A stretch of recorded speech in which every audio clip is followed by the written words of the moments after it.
Picture the most exhausted parent you have ever met, holding a baby who simply will not sleep. It is 3 in the morning, the house is entirely dark, the white noise machine is blasting. Every other infant in the neighborhood has been asleep for hours. But not this baby. This baby's eyes are wide open, scanning the shadows on the ceiling, tracking the microscopic dust particles floating in the sliver of streetlight, processing absolutely everything in the room with an intensity that borders on alarming. They are not crying, they are not in physical distress. They are just incredibly, relentlessly, completely awake. They are intensely on. When the exhausted parent finally drags themselves to the pediatrician, desperate for answers, then the doctor usually offers a sympathetic smile and a deeply unsatisfying explanation. Some babies are just harder to settle. The parent goes home terrified, constantly wondering what exactly is wrong with their child.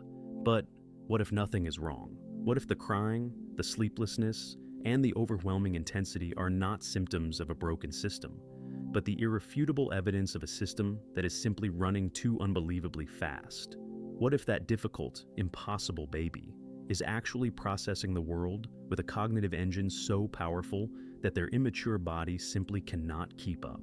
The great tragedy of high cognitive capacity in infancy is that it is almost universally, systematically misdiagnosed by the social world. When we look at a genuinely gifted infant, we do not see a genius. We see a cascading series of frustrating developmental problems. We look at the baby who fundamentally cannot sleep, and we immediately label it a severe sleep disorder, failing to recognize the massive processing overload occurring behind those wide eyes. We look at the infant who completely melts down in a crowded grocery store, and we anxiously pathologize it as a sensory processing disorder, ignoring the fact that a higher cognitive throughput inherently creates a drastically lower threshold for sensory overwhelm. We look at the baby who screams with terrifying emotional intensity, and we call it colic or a difficult temperament. We look at the baby who demands a new toy every 3 minutes, and we exhaustedly call them demanding, entirely missing the staggering speed of their habituation rate. Every single one of these intense, exhausting, overwhelming traits gets processed by adults through a strict framework of deficit and pathology. The staggering cognitive engine driving every single one of these frustrating behaviors goes completely and utterly unnamed. To truly understand the overwhelming behavior of the exceptionally gifted infant, you have to completely dismantle your assumptions by bridging the clinical psychology of giftedness with the structural neuroscience of neural efficiency. In the psychological literature, the foundational framework for understanding advanced cognition comes from Kazimierz Dombrowski's theory of positive disintegration, specifically his incredibly precise concept of overexcitabilities. Dombrowski proved that exceptional intelligence does not exist in a vacuum. It almost universally co-occurs with an incredibly heightened responsiveness across 5 distinct neurological channels: psychomotor, sensual, imaginational, intellectual, and emotional. In a teenager or an adult, these overexcitabilities manifest as deep empathy, relentless curiosity, or profound artistic drive. But in a 6-month-old infant who lacks the language to express curiosity and the motor skills to paint a masterpiece, these exact same overexcitabilities manifest as colicky screaming, chronic sleeplessness, and terrifyingly intense reactions to completely normal stimuli. It looks exactly like a behavioral problem, but it is actually the raw, unrefined expression of profound giftedness. The most undeniable proof of this lies in the science of habituation speed. The single most overwhelmingly reliable predictor of later IQ that we can measure in an infant is simply how fast that baby gets bored. Faster habituators, infants who look at a novel object, process its properties with staggering speed, and immediately demand completely new input, consistently score higher on cognitive assessments years later. Their brains are literal information vacuums. But now, you must map this psychological reality onto the physical, structural neuroscience of the infant brain. According to neural efficiency theory, brains with exceptionally high processing capacity consume resources much more efficiently, but they also reach their maximum sensory overload threshold much faster. This happens because of accelerated myelination, the process where the brain explicitly insulates its neural pathways to dramatically increase transmission speed. In high IQ infants, the myelin sheath thickens astonishingly fast in critical cognitive pathways like the arcuate fasciculus and the superior longitudinal fasciculus. This aggressive biological myelination enables massive, lightning-fast information throughput. But here is the devastating neurobiological catch. The regulatory systems in the prefrontal cortex, the exact brakes required to slow down this massive influx of data, are still deeply immature. You are looking at a system where a Formula One sports car engine has been violently installed into the flimsy chassis of a child's go-kart. The engine is absolutely real. The massive horsepower is totally undeniable. Oh, but the suspension, the steering, and the brakes simply have not been built yet. The infant is not crying because they are broken. The infant is screaming because the engine is tearing the chassis apart. The reason terrified parents spend months completely blind to this reality is because the standardized medical tools we use to evaluate babies were fundamentally never designed to detect it. Look closely at any standard pediatric developmental checklist. What do we aggressively measure in the first year of life? We measure motor milestones. Can the baby roll over? Can they sit up? Can they crawl? We measure basic social milestones. Do they smile? Do they make eye contact? We measure foundational language milestones. Do they babble? Do they coo? These checklists are incredibly useful for catching profound developmental delays. But they possess absolutely zero capacity to measure processing speed, data absorption rate, information hunger, or the sheer terrifying intensity of an infant's cognitive engagement.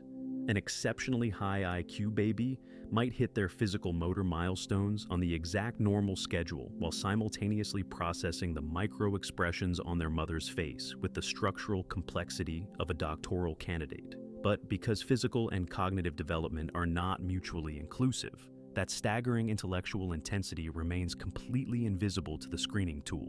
The rigid checklist cheerfully declares that the baby is developing normally, while the exhausted parents feel like they are losing their minds trying to soothe an infant who seems to demand more from the universe than the universe can possibly provide. The baby's brain is running at a blistering, overwhelming speed that the standard pediatric checklist was simply never engineered to detect. Once you actually understand the detailed structural neurobiology of this massive cognitive engine, the entire fundamental approach to parenting that intense sleepless infant has to radically change. When a baby is deeply overwhelmed and screaming, the absolute default parent instinct is to heavily restrict their environment to force calmness. We aggressively turn off all the lights, we pull the shades down perfectly tight, we aggressively shush them, and we desperately try to force the engine to slow down by completely removing all the fuel. This well-meaning instinct is only partially correct. Yes, you absolutely must reduce chaotic, unstructured sensory overwhelm, like loud, crowded restaurants or jarring, unpredictable noises. But a high-processing infant does not merely need less noise. What their incredibly aggressive cognitive throughput actually demands is vastly more structured, highly specific regulation support. Because their myelin pathways are currently transmitting massive amounts of data at a staggering rate, you absolutely cannot simply starve them of input and expect them to suddenly calm down. A deeply bored sports car engine will tear itself apart just as violently, just as painfully, as an over-revved one. These intense babies desperately need environments that actually match their profound throughput.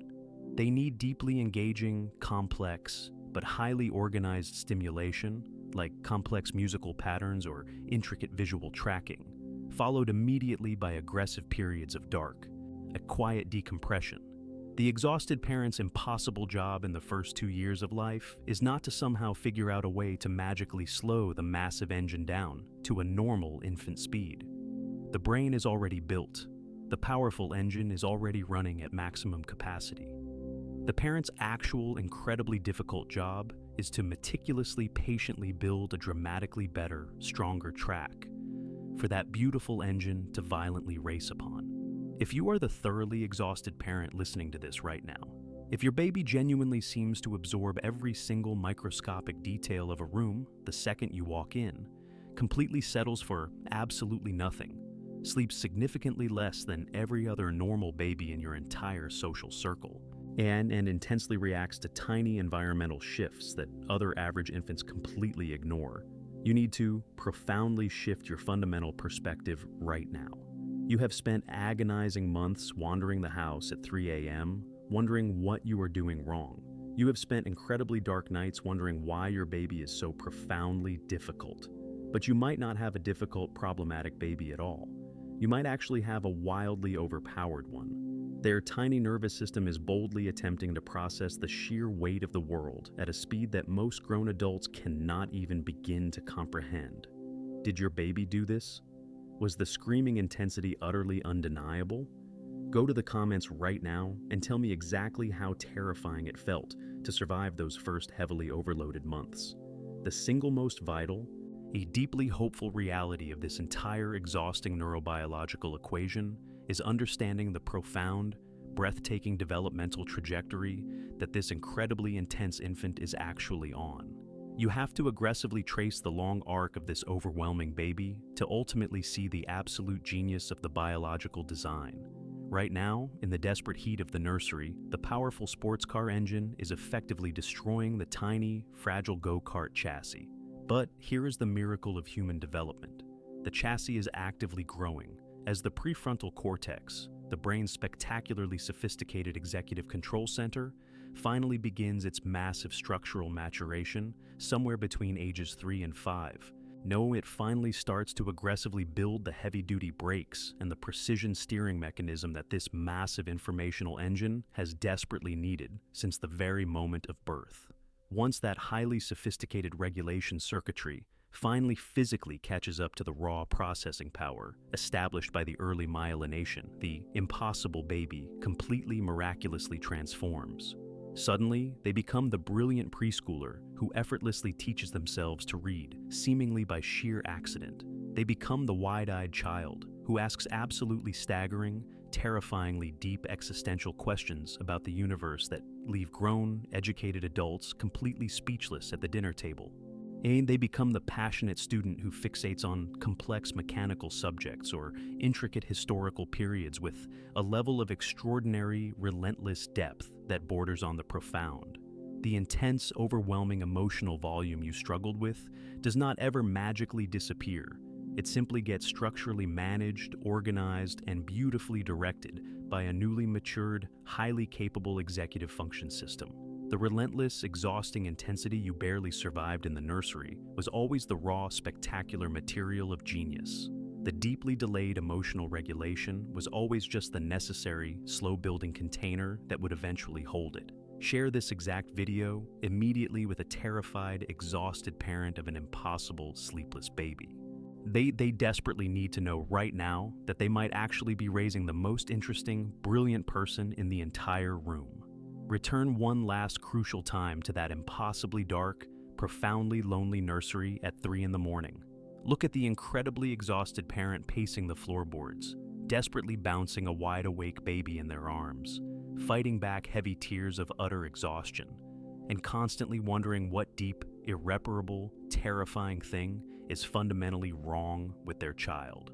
But now that you truly understand the staggering neuroscience of heightened neural efficiency, accelerated myelination, and profound data processing speed, you know exactly what you are actually looking at in that dark room. You understand with absolute crystalline clarity that absolutely nothing was wrong. Everything in that tiny, brilliantly designed brain was running flawlessly. It was just incredibly running so much faster, so much harder, and so much more incredibly intensely than the immature biological regulatory system was ever physically designed to comfortably handle at that incredibly tender age.